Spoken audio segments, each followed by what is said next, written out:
हम लोग एक राजनीतिक व्यक्ति हैं और राजनीतिक व्यंग हम पर होते रहते हैं और उसको हम सहते रहते हैं और राजनीतिक व्यंग के खिलाफ हम नहीं हैं, लेकिन राजनीतिक व्यंग के नाम पर जिस प्रकार से बहुत नीचे स्तर की टिप्पणी की जा रही है, हमारा विरोध उस पर।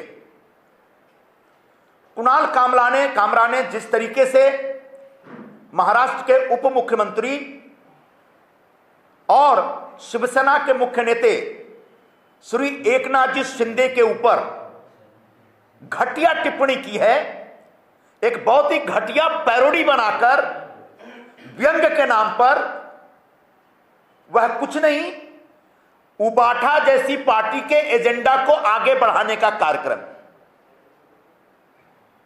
आप अपने राजनीतिक प्रतिद्वंदियों के ऊपर व्यंग बना सकते हैं, कोई दिक्कत नहीं है, लेकिन व्यंग बनाते समय उसकी एक मर्यादा का ख्याल रखना पड़ेगा। एकनाथराव शिंदे जी को कुणाल कामरा ने गद्दार कहा।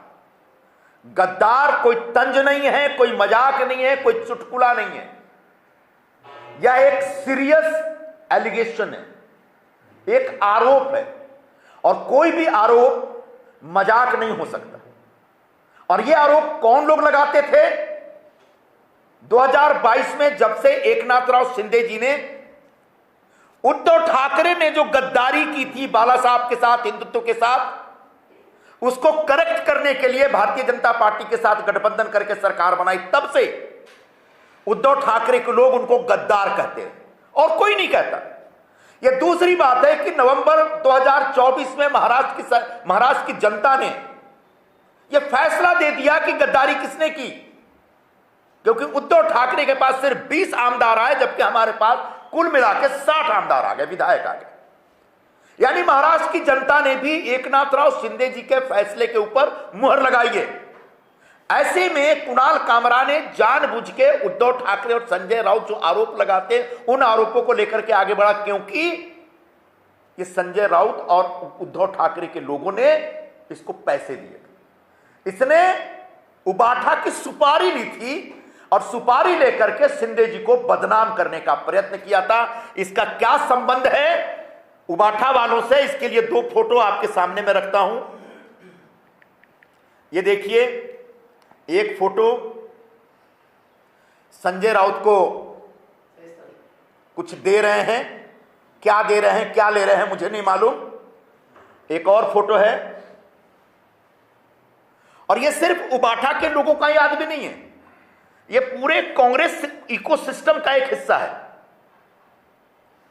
ये देखिए, राहुल गांधी के साथ भारत जोड़ो यात्रा में पदयात्रा करते हुए, फिर सुप्रिया सुळे के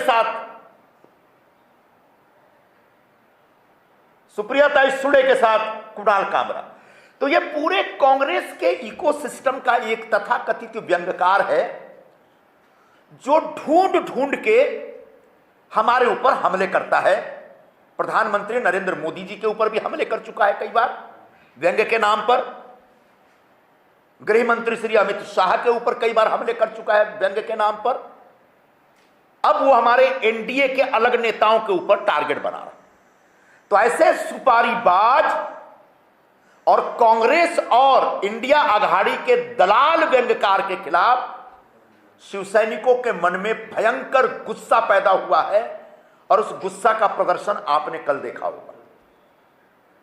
अगर कुणाल कामरा ने व्यंग्य के नाम पे जो एकदम नीचे स्तर की टिप्पणी की उसको वापस नहीं लिया तो शिवसेना का यह अभियान चालू रहेगा।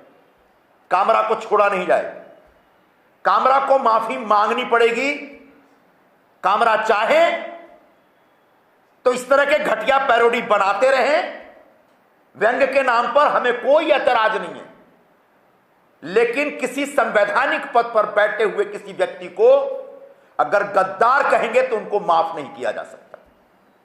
फ्रीडम ऑफ स्पीच हमें पता है, संविधान में इसका प्रावधान है, इसका सम्मान करते हैं, लेकिन अगर फ्रीडम ऑफ स्पीच ने आपको एक अधिकार दे रखा है कि आप किसी के ऊपर किसी भी लेवल की टिप्पणी कर सकते हैं, तो हमारे पास भी एक फ्रीडम ऑफ स्पीच है, हम उसका जवाब देने के लिए स्वतंत्र हैं और अधिकृत हैं, और इसे संविधान ने हमें भी अधिकार दे रखा है। तो जिस प्रकार से कुणाल कामरा ने व्यंग्य के नाम पर फ्रीडम ऑफ स्पीच का दुरुपयोग किया, हम उसकी निंदा करते हैं, निषेध करते हैं और अपनी कार्रवाई जारी रखेंगे। उनको ढूंढा जा रहा है, मुंबई में नहीं मिल रहे हैं, संभवतः छोड़ के भाग गए या मातोश्री में छुपे होंगे। इससे पहले भी एक जानकारी आपके साथ शेयर करता हूं, 5-6 साल पहले भी जब वो मुंबई में रहते थे कामरा जी, तब मदर टेरेसा के ऊपर, क्रिश्चियंस के ऊपर, सिखों के ऊपर इसी प्रकार की आपत्तिजनक टिप्पणी करते थे, जो कि फ्रीडम ऑफ स्पीच का दुरुपयोग था। तब इन पर इतना जोरदार कार्रवाई हो रही थी कि इन्होंने अपने ट्विटर अकाउंट बंद कर दिए और मुंबई का घर बेचकर भाग गए। आज वो गुड़गांव रहते हैं, संभवतः गुड़गांव में भी कभी भी उनको ढूंढा जा सकता है और वो कार्यक्रम किया जा सकता है। हम बस इतना ही कहेंगे कि हम उस लेवल पर नहीं उतरना चाहते।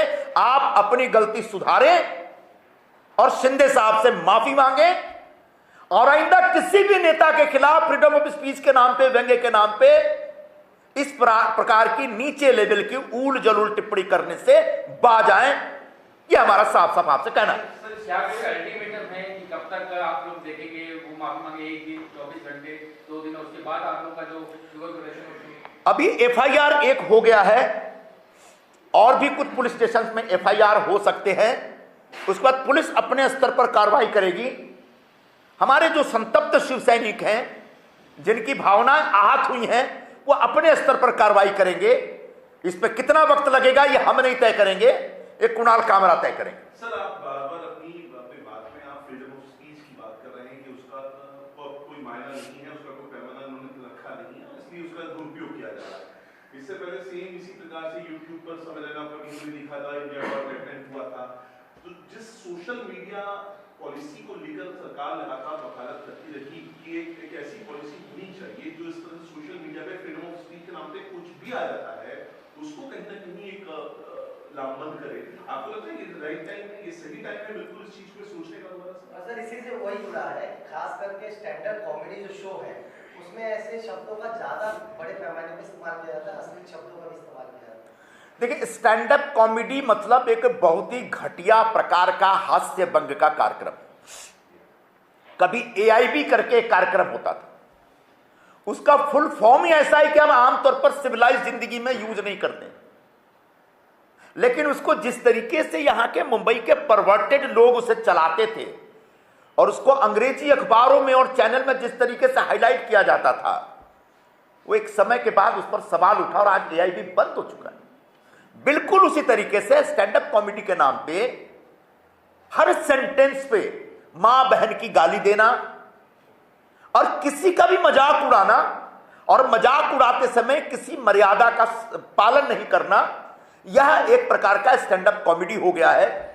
इंडिया गॉट लैटेंट के नाम पर इलाहाबादिया और तमाम जो लोग थे, रैना, उन लोगों ने जिस प्रकार की परवर्ट बातें की थी, उस समय जबरदस्त पूरे देश में उफान पैदा हुआ था।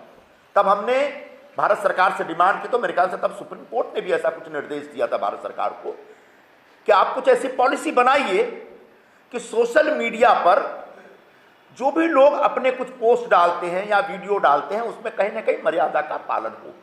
अब सोशल मीडिया इंस्टेंट है, फिल्में बनती हैं, सेंसर होता है, टेलीविजन सीरियल बनते हैं, सेंसर होता है, लेकिन सोशल मीडिया पे रोज लोग घर बैठे बैठे अपने पोस्ट अपने दफ्तर में, घर में बैठ करके करते हैं। तो इसको सेंसरिंग के मैं समर्थन में नहीं हूं, लेकिन निश्चित तौर पर अगर कोई व्यक्ति आपत्तिजनक बात करता है और फ्रीडम ऑफ स्पीच के दायरे का उल्लंघन करता है, तो उसका पूरा का पूरा अकाउंट सस्पेंड होना चाहिए और उसको कानून के तहत सजा मिलनी चाहिए, ताकि दोबारा ऐसी कोई गलती न कर सके। सैनिकों ने अपनी आक्रामकता दिखाते हुए जो स्टूडियो है उसकी तोड़फोड़ की और स्टूडियो की तरफ से ये बयान आया कि ये पूरी जिम्मेदारी जो कलाकार की होती है, स्टूडियो की नहीं। वहां पर तोड़फोड़ का उन्होंने जो है वो विरोध जताया, लेकिन जिस तरीके से शिवसेना ने रिएक्शन दिया, क्या आप उसका स्वागत करते हैं? क्या कहेंगे?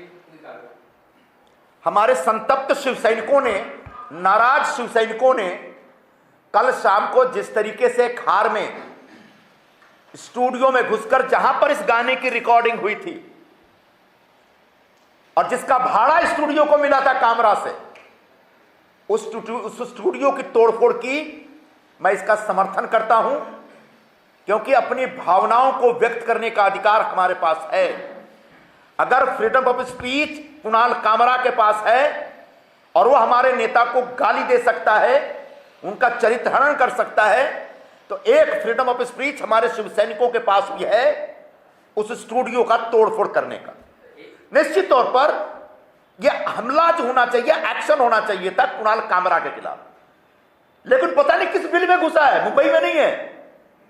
एक ही उसके लिए सेफ जगह है, वो मातोश्री है, शायद मातोश्री में छुपा होगा, नहीं तो वर्षों पहले जिस तरह से मुंबई छोड़कर भागा वो आज गुड़गांव में होगा। मैं उसको बताना चाहता हूं कि गुड़गांव में भी आपको ढूंढ निकालेंगे और आपने जो हमारे नेता का अपमान किया उसका बदला ले लेंगे। एकनाथ शिंदे जी का ये स्वभाव है कि वो आमतौर पे ऐसे लोगों को सीधे तौर पे जवाब नहीं देते, लेकिन मुख्यमंत्री देवेंद्र फडणवीस ने ये साफ निर्देश दिया कि ये इसे बर्दाश्त नहीं किया जा सकता और कुणाल कामरा को छोड़ा नहीं जाएगा। हमने देखा है कि शिंदे फडणवीस सरकार जो कहती है वो करती है, जो नहीं कहती वो तो बिल्कुल करती है।